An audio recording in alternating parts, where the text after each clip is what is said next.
Good morning, class 7 students. Today we are going to do chapter number 5. Chapter number 5 में आप लोगों को एक पोएम पढ़ना है और उस पोएम का नेम है hope is the thing with feathers. Feathers किसके होते हैं? बर्ड्स के होते हैं. होप का मतलब हमारी उम्मीद. तो इस पोएम में पोएट ने हमारे अंदर जो उम्मीद होती है उसे कंपेयर किया है किसी बर्ड के साथ. वो कहता है कि होप एक तरह का बर्ड है. बर्ड मीन्स चिड़िया. क्योंकि फीदर्स किसके होते हैं? चिड़ियों के होते हैं, बर्ड्स के होते हैं, पक्षियों के होते हैं.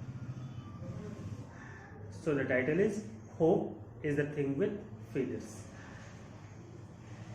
Let us read it stanza wise. एक एक स्टैंजा करके हम लोग इसे पढ़ते चलेंगे. Hope is the thing with feathers. ये जो होप है, हमारे अंदर की उम्मीद है, वो एक तरह की चिड़िया है, एक तरह का बर्ड है, पक्षी है.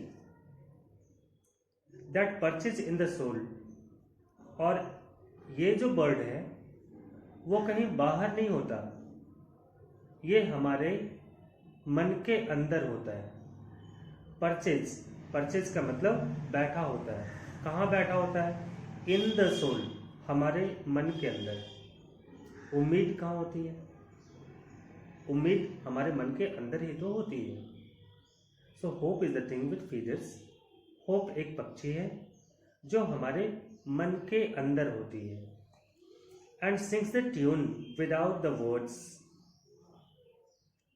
और जैसे बाहर हम लोग जितने भी बर्ड्स देखते हैं, पक्षी देखते हैं, वो चहचहाते हुए कोई ना कोई गाना सुनाते रहते हैं. तो बाहर जितने भी बर्ड्स हैं हमारे वर्ल्ड में, उनके गाने से आवाज़ निकलती है, एक तरह का म्यूजिक होता है. लेकिन ये बर्ड जो हमारे मन के अंदर होता है, इट सिंग्स, ये गाता तो है बट विदाउट वर्ड्स. ये गाता तो है, ट्यून तो होता है, म्यूजिक तो होता है, लेकिन वर्ड्स नहीं होते. यानी उसको हम शब्दों में बता नहीं सकते. होप हमारे मन के अंदर होता है.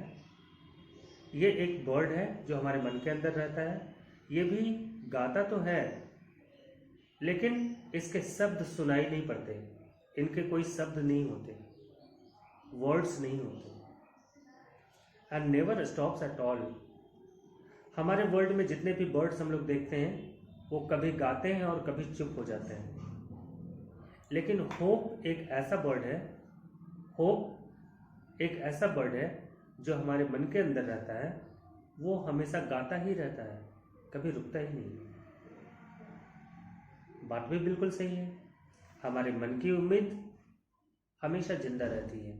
चाहे कुछ भी हो जाए, हमारी उम्मीद कायम होती है. वर्स से वर्स सिचुएशन, कितनी भी बुरी परिस्थिति हो, हमारा होप, हमारी उम्मीद हमारा साथ नहीं छोड़ती. And sweetest in the gale is heard. मुसीबत जितनी ज़्यादा बड़ी होती है, उतने ही ज़्यादा प्यारी आवाज़ में हमारे मन का अंदर का होप या बर्ड अपने गाने सुनाता है.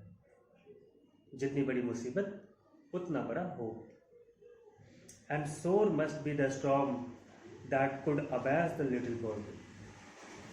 पोएट कहता है कि इसे चुप कराने के लिए हमारे मन के अंदर का जो होप है, बर्ड है, वो हमेशा गाते रहता है, कभी चुप नहीं होता. जितनी बड़ी मुसीबत होगी उतना ही ज़्यादा प्यारा गाना गाता है. और इसे चुप करवाना इतना आसान काम नहीं है. इसे चुप करवाने के लिए तो कोई बहुत बड़ी बहुत बड़ी बहुत बड़ी, हमारे इमेजिनेशन से भी बड़ी ताकतवर अगर कोई मुसीबत होगी तभी इसे चुप करवाया जा सकता है. That kept so many worm. और हमारे मन की ये उम्मीद ही होती है जो हम लोगों को जीने का सहारा देती है, कई लोगों की जिंदगी को चलाते रहने में मदद करती है. Now let us come down to the last stanza. In the last stanza, the poet continues the poem. I have heard it in the chilliest land. मैंने अपनी लाइफ में बहुत सारे एग्जाम्पल्स देखे हैं. मैंने अपने लाइफ में बहुत सारे एग्जाम्पल्स देखे हैं जहाँ ये होप हर जगह हुआ करता है। जैसे चिलियस्ट लैंड, ऐसी धरती जहाँ पे सबसे ज़्यादा ठंड पड़ती हो, इवन नॉर्थ पोल या साउथ पोल, वहाँ पे बहुत ज़्यादा ठंड है। लेकिन वे लोग जो कि नॉर्थ पोल तक पहुँचे होंगे या जो साउथ पोल तक पहुँचे होंगे, पहुँचने में उनकी सबसे बड़ी मददगार रही होगी उनके अंदर का होप। अगर उनके मन के अंदर अपने सक्सेस की उम्मीद नहीं होती तो उस चिलिएस्ट लैंड में, जहाँ पे मिनट 2 मिनट सरवाइव करना भी इंसान के लिए मुश्किल हो, वहाँ पे वो अपना जीत हासिल करके कैसे लौट आए।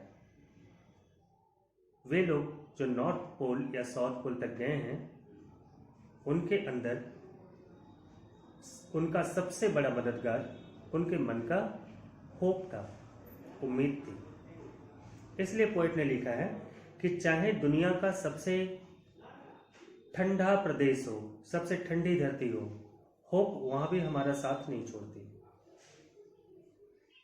एंड ऑन द स्ट्रेंजेस्ट सी, और चाहे पानी से भरा हुआ समंदर हो, उस समंदर में, ओशन में कोई सा भी अननोन प्लेस हो, चाहे हम कितने भी भटके हुए हों, होप वहां भी हमारा साथ नहीं छोड़ती।